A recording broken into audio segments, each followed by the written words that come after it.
So I'm going to go through how I set up my horseshoe plot now. This is the trail leading out to the cutover on the right side of the horseshoe plot. And then I've got another trail coming right through here. The camera right there. So then it comes in on the right side, and it's pretty narrow, but it's about 1/4 of an acre in total. So the deer come through, they can come from either of those trails. And I've got a couple trails up here on the right. So there's a trail right here. I don't know if you can really see that or not, but it goes through right there.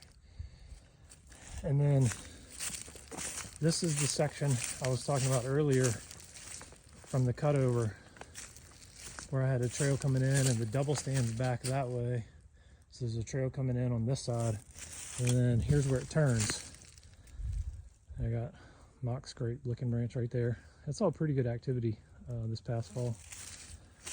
So it continues on. Like I said, it's pretty narrow, but there's clover and rye, some brassicas from the fall that are still on like that. Some of these guys. I need to come in and spray though.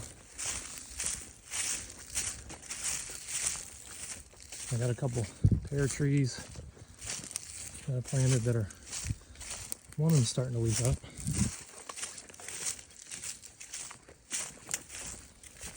So then this is the far side of the horseshoe, and you can see it makes a turn there.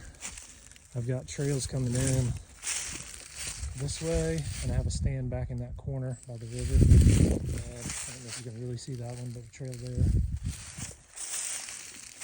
Got more clover in this section too.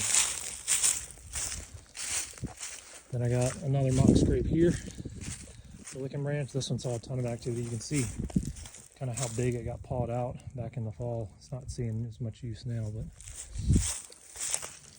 And then when you get to this end of the horseshoe,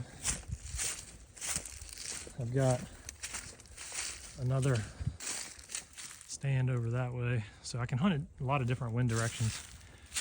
But then you got this trail coming out,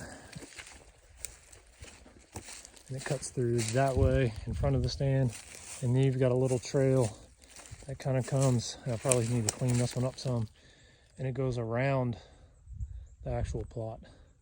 So that's how that's how I've got the whole thing set up. It's a pretty good location. It's my whole property, or most of my property, is lowland, so it gets wet, and we've had a ton of rain lately, but it doesn't prevent the deer from staying in here. And I'll post a couple pictures of some of the bucks that we're using this area and the mock scrape. Oh, I forgot to mention there's another trail right here that comes in, and it makes a right, kind of going back that direction. So they have a lot of different ways they can enter, and like I said, I can hunt it with a lot of different wind directions, so it's a pretty good spot.